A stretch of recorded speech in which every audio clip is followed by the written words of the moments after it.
નમસ્કાર મિત્રો, અમારા નવા વિડીયોમાં તમારું હાર્દિક સ્વાગત છે।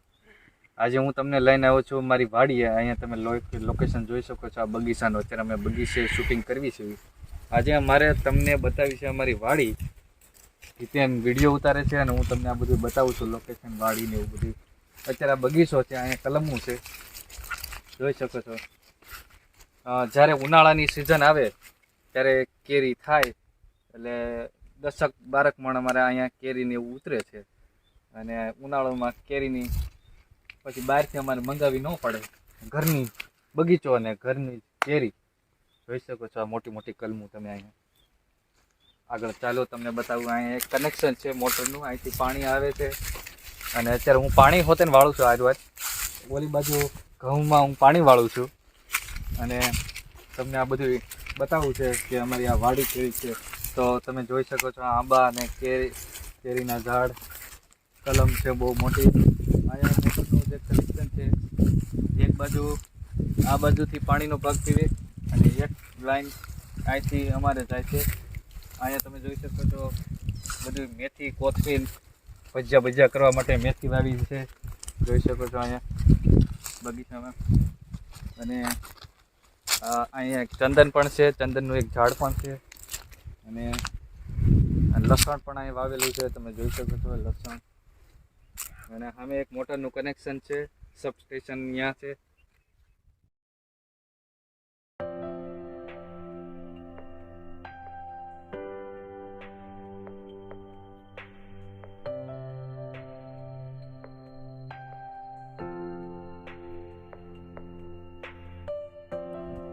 તો જોઈ શકો છો, તો અહીંયા પણ કલમના ઝાડવા છે। આ બાજુ અમારે વાડી, અહીંયા નીચે તમે જોઈ શકો મકાઈના 2 ક્યારા પણ છે। અને આ નાની કલમ છે, એ અમે ક્રાંકસા ગૈરમાં ગયા હતા, અહીંયાથી લઈ આવ્યા હતા। 60 રૂપિયાની એક કલમ હતી, અત્યારે વાવી દીધી છે। અહીંયા તમે જોઈ શકો છો કોથમીર છે, નાની વાવેલી કોથમીર। હજી અમે થોડોક પાણી અને દવા અને ખાતરનો છંટકાવ કરશું ને ત્યારે એ થઈ જશે મોટી। અહીંયા જોઈ શકો છો કોથમીર થોડી ઘણી મોટી પણ થઈ ગઈ છે। અહીંયા પણ કલમના 3 રોપડા છે, એક બાજુ ઓલી પણ છે, એટલે અહીંયા 4 છે ટોટલ। અહીંયા વાલ છે, કનેક્શન, એટલે જેમ કે આ બગીચો કાંઈ પણ પાવું હોય ને તો અહીંથી સીધું ભૂંગળું ખોલીને સીધું અહીંથી લાગત પાવા મળવાનું, એના માટે અહીં કનેક્શન કર્યું છે। અંડરગ્રાઉન્ડ ફિટિંગ કરેલું છે હમણાં જ। અને સામે જોઈ શકો છો સોયાબીનનો એક ઢગલો છે અહીંયા, અને અહીંયા ચણા વાવ્યા છે, અવડા ચણા થયા છે અત્યારે। અહીંયા જોઈ શકો છો એટલામાં તુર છે, એમાં જોઈ શકો છો આ વખતે ફાલ પણ સારો છે તુરમાં। હું તમને ખોલીને બતાવું, અમુક સારો છે એક દાણો, જો દાણા પણ આવી ગયા છે અને મીઠા પણ છે। આગળ આવો તો તમને બધું બતાવીએ। અહીંયા એક બીજું કનેક્શન આવેલું છે, એટલે આ ભાગમાં ચણા પાવા હોય ને તો અહીંયા એક બીજો વાલ છે, એ ખોલ નાખવાનો અને અહીંથી પછી લાગત પાણી પીવા મળે। પણ અમે એ કનેક્શન નથી ખોલતા, અમે આગલું જે કનેક્શન છે ત્યાંથી અમે પાણી પીવા, એક કનેક્શન આવ્યા છે। તો 9મું 10મું ભણતો હોય છું, આ 10 વર્ષ પહેલાં આ બધી ખેતી કામ મેં ચાલુ કર્યું। ધીમે ધીમે મારા પપ્પા પાસેથી શીખો પાણી વાળતા। પહેલાં તો મને મિત્રો પાણી વાળતા પણ ન આવડતું, ધીમે ધીમે પાણી વાળતા બધું શીખો। અત્યારે આ ઘઉં વાવ્યા છે, પોર અમે વાવ્યા હતા, આ ગયા વખતે સોયાબીન ને એવું બધું વાવ્યું હતું, એમાં આ વખતે સારું હતું, 50,000ના અમારે સોયાબીન થયા। આ વખતે અમારે ઘઉંમાં ને એમાં જોવાનું છે આ વખતે કેવું થાય, બધું ફાલ ને એવું કેવું નીકળે છે જોવી। આ બાજુ અમે તુર વાવી છે, આ બાજુ થોડી ઘણી તુર છે, એમાંય ફાલ આ વખતે સારો છે જો તુર થાય। આ મારા દાદાની એની જમીન છે એ બાજુ આવેલી છે, એને પણ તુર જ વાવી છે આખા પડામાં, તમે જોઈ શકો છો। એને આ વખતે ફાલ સારું છે। અને આ એટલા વીઘામાં, એટલે અમારે 4 વીઘામાં 2 વીઘામાં ઘઉં છે અને 2 વીઘામાં મેં ચણા ને એવું વાવ્યું છે। બાકી તો તમને આ બધું બતાવી દીધું છે, બસ બધું રેડી। તો ઘણી વાતો કરીએ આપણે, હવે આપણે પાણી ખેત લગી છઠ્ઠા મોસમ લગી પહોંચી ગયું છે, તો આપણે નાખું વાળ લેવી પાણી ખેત લગી પી ગયું।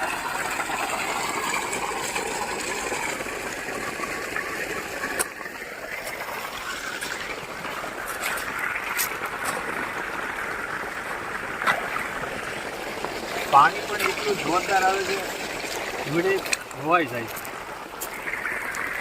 ગારો ગારો એકદમ ધોવાઈ નું છે ને એના માટે મોટડા જેવું રાખવું પડે. હાલો આપણે જોડાવી.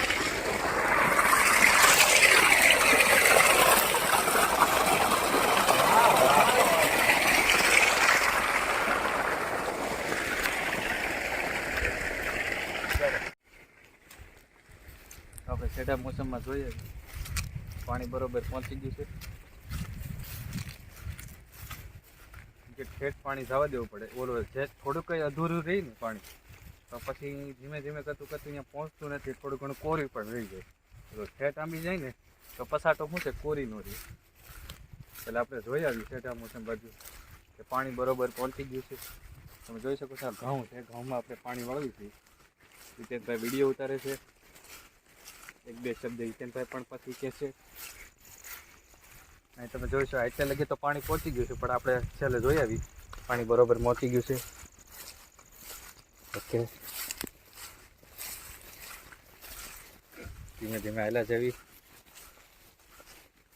તડકો પણ બહુ છે, સવારે પાછી ટાઈટ હોય મિત્રો, અને અત્યારે બોર પછી એવો તડકો થઈને એમ થાય કે આ ઉનાળો છે. અત્યારે શિયાળો અને ઉનાળો બી ભેગું છે. સવારે બહુ ટાઈટ હોય, સાંજે ટાઈટ હોય, પણ આ બપોરના ગાળામાં એવી ગરમી છે. અત્યારે તમે જોયું મારે પરસેવો વળી ગયો.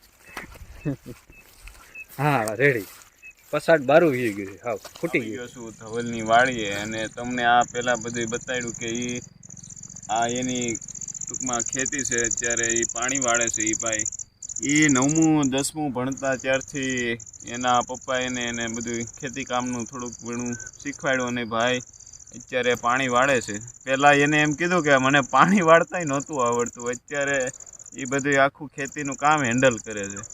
એટલે એ અત્યારે, તમે ભાઈ કેમાં અભ્યાસ કરો છો? હું આ BA કરું છું કોલેજમાં, અમરેલી કોલેજમાં. કેટલામું વર્ષ? મારે 3રું 3rd યર હાલે છે. હા, 5મા સેમની એક્ઝામ પણ દેવાઈ ગઈ છે.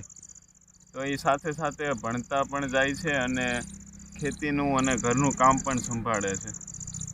તો દર્શક મિત્રો, આપણે ઓલા ક્યારામાં જોયું ત્યાં પાણી મૂક્યું હતું, એ ક્યારો પી ગયો છે. હવે આ ક્યારામાં આવે છે, આપણે જોતા જઈએ કે આ ક્યાં પહોંચ્યું છે. પછી આપણે આગળ જાવી તમને ચણા ને બધું બતાવી, બગીચો થોડોક બતાવી, ત્યાં હું વાવ્યું છે એ બધું બતાવી. જોતા જવી પાણી કેટલું પહોંચ્યું છે. એટલામાં ઘઉં તમે જોઈ શકો છો આ વખતે સારા છે. તમને પાણી પણ બતાવી કેટલુંક આવે છે, કેટલુંક ફાસ્ટ આવે છે. આ વખતે પાણીમાં ઉપાધિ નથી, કેમ કે વરસાદ આ વખતે સારો થયો છે ઓણ, એટલે પાણીની કાંઈ ઉપાધિ નથી. અહીંયા પાણી પહોંચ્યું છે એટલે 10 મિનિટ પછી નાકું વાળવાનું થશે, બીજું નાકું. હવે તમને ઓલો પાણીનો જે ધોધ પડે છે ત્યાં તમને લઈ જાવી, કેવું પાણી આવે છે બધું બતાવી તમને. દર્શક મિત્રો એન્ડ સુધી માંડ્યા રહો. હા, મેન વાત, અમારી ચેનલમાં જો તમે નવા જોડાણા હોય તો લાઈક કરો, શેર કરો અને સબસ્ક્રાઈબ કરો HBD બ્લોગ ચેનલને.